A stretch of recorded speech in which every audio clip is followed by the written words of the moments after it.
Ya, baik. Assalamualaikum warahmatullahi wabarakatuh. Selamat datang di video pembahasan praktikum Sains Data Geospasial lanjut, acara yang keempat. Jadi pada acara yang kali ini membahas semantic segmentation berbasis deep learning untuk ekstraksi area penambangan dari peta topografi. Saya Zidni Anasanidai dari NIM 235189396SV 23096 akan bawakan sedikit pembahasan dan juga demonstrasi dari hasil praktikum yang telah dihasilkan. Jadi sebagai pengantarnya terlebih dahulu, di sini saya mengutip dari Rizal dan Haryanto pada tahun 2023 bahwasanya yang kita terapkan pada acara kali ini yakni semantic segmentation adalah teknik untuk memberi label pada setiap pixel gambar sesuai kelasnya yang bukan hanya mendeteksi objek tapi sampai ke level per pixel. Kemudian hasil dari segmentasi yang telah dilakukan tersebut menghasilkan data training yang akan digunakan sebagai data latih model. Dapat dilihat di sini saya lampirkan hasilnya untuk kedua data peta topografi yang telah diolah menggunakan semantic segmentation.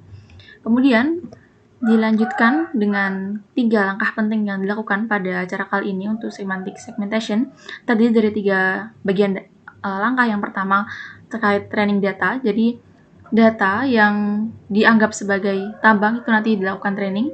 Jadi sebuah sekumpulan sampel yang mewakili kelas atau objek tertentu di permukaan bumi, yang mana di sini kita mengambil data tambang. Nah, sebelum training data ini dilakukan ekspor agar setiap label dari gambar peta topografi tersebut diberikan label-label data. Seperti contoh yang sudah dihasilkan di sini, misalnya menghasilkan data image dari setiap bagian-bagian yang dianggap sebagai area tambang, dibuat labelnya masing-masing agar ketika model ini mengolah peta topografi ini tidak terlalu berat karena sudah dipotong-potong menjadi area-area gambar yang dipotong-potong menjadi gambar yang kecil-kecil. Jadi menjadi bentuk label data tambang yang lebih mudah dikenali oleh model. Kemudian lanjut pada bagian langkah selanjutnya akan dilakukan training data, kemudian menghasilkan data untuk melatih algoritma sehingga model dapat mengenali pola spektral dari kelas peta topografi yang dianalisis. Nah, kemudian dilanjutkan dengan langkah modeling. Jadi modeling ini menghasilkan beberapa file dan folder juga sebagai model klasifikasi yang memanfaatkan algoritma, yang di sini kita menghasilkan model matriks yang menunjukkan tingkat akurasi model. Nah, untuk akurasi model itu bisa kita lihat di bagian model matriks HTML ini. Kemudian untuk data model yang akan digunakan untuk classify nanti adalah data berformat DLPK ini. Kemudian langkah yang terakhir sebagai langkah penentu apakah hasil itu baik atau tidak, itu dihasilkan dengan langkah classify pixels, yang mana akan menerapkan model yang sudah dilatih ke data peta topografi, ke seluruh pixel peta topografi yang dianalisis. Sehingga setiap pixel nanti itu akan diberi label kelas sesuai dengan karakteristik spektralnya, sehingga hasil klasifikasi dapat digunakan untuk memetakan distribusi spasial objeknya, yang mana di sini kita menggunakan data tambang. Nah, selanjutnya untuk hasil modelnya, di sini saya membahas dari grafik pada model matriks HTML. Jadi bisa kita amati di sini ada 2 garis. Yang pertama terkait training loss dan juga validation loss. Untuk training ini yang berwarna biru menunjukkan seberapa besar sih kesalahan loss model yang belajar dari data latih yang telah kita buat, yang kita udah ekspor tadi dalam bentuk data training. Nah, di situ akan ditunjukkan pada garis training yang semakin lama semakin turun, artinya model ini dapat mengenali data tersebut dengan baik. Kemudian garis oranye itu adalah data validation loss sebagai menunjukkan kesalahan model ketika dites dengan data yang tidak dipakai latihan atau data validasi. Maknanya data yang dianggap bukan sebagai wilayah tambang itu semakin lama juga semakin menurun garisnya. Artinya model dapat belajar bahwa mana sih bagian yang termasuk data tambang ataupun mana sih bagian yang bukan data tambang. Itu dapat ditunjukkan pada training loss dan juga validation loss. Di sini yang semakin lama garisnya semakin turun, maknanya model dapat belajar dengan baik. Kemudian kita juga bisa lihat pada analysis of the modelnya dari per kelas matriksnya. ada dua bagian data yang bisa kita analisis. Yang pertama dari variabel no data, dan juga satu, kalau no data ini adalah bagian yang bukan termasuk area tambang. Kalau satu ini adalah bagian yang dianggap sebagai tambang karena diberi value 1. Nah, kemudian ada 3 metode yang terdapat dari model ini. Yang pertama precision, itu sebagai seberapa tepat sih model mendeteksi tambang, kemudian recall untuk menunjukkan seberapa banyak tambang yang berhasil ditemukan, dan juga F1 sebagai rata-rata dari nilai no data dan juga satu yang digabungkan.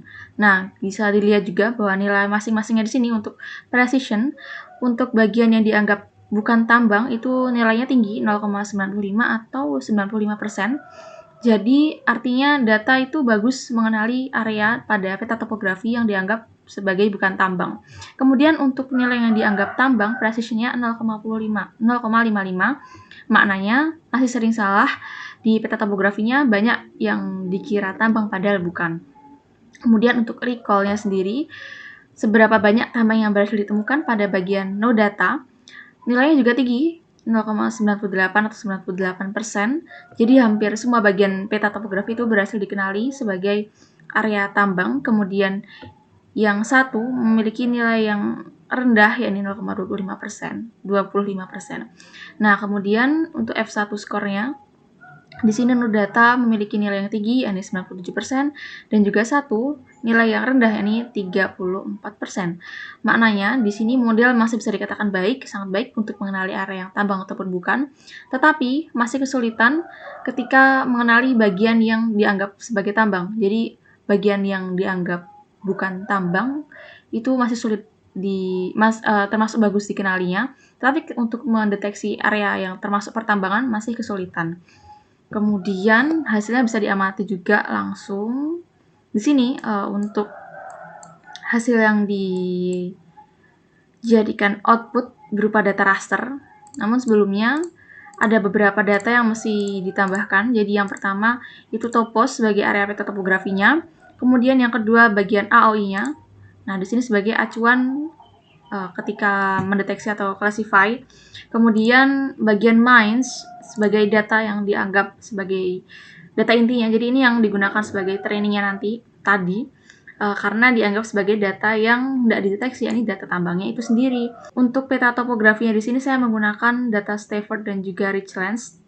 Untuk yang bagian Stafford, saya menggunakan input model yang dihasilkan dari Richlands, karena hasil model tersebut menganalisis tiap pixel sesuai yang dikatakan dari kutipan Rizal dan juga Haryanto untuk memberi label pada setiap pixel gambar sesuai kelasnya. Yang di sini saya mendeteksi area tambang, jadi walaupun modelnya dihasilkan dari data citra yang dari peta topografi yang berbeda, tapi area yang dideteksi adalah data yang sama sehingga dapat dihasilkan hasil yang baik juga.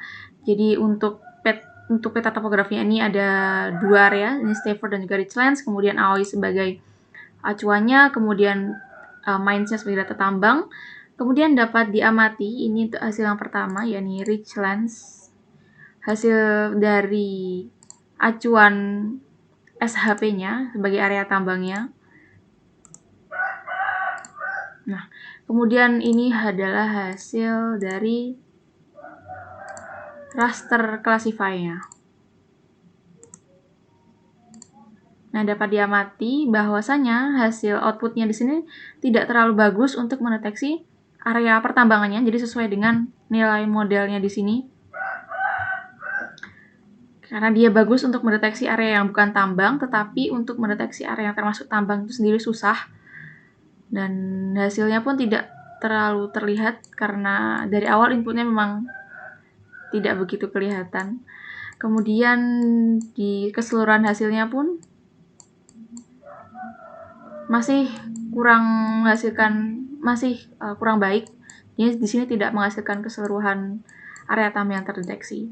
Nah, namun dapat kita bandingkan dengan hasil yang selanjutnya pada area peta topografi yang berbeda. Di sini menghasilkan data yang lebih baik. Kemudian bisa kita aktifkan data Stafford-nya. Nah, di sini dapat menghasilkan nilai yang lebih baik untuk mendeteksi tambangnya, walaupun tidak seluruhnya terdeteksi. disebabkan oleh hasil SHP yang ternyata di area Stanford ini lebih lebar dan luas, jadi lebih baik dikenalinya. Kemudian bahkan di sini juga bukan termasuk tambang pun terdeteksi sebagai classify tambang, menunjukkan bagaimana model kurang baik dalam mendeteksi tambang tersebut, jadi tidak terlalu akurat. Di sini juga termasuk tulisan dari peta topografinya ini, karena waktu itu saya menerapkan classify pixelnya, map externnya disesuaikan dengan AOI-nya, bukan sesuai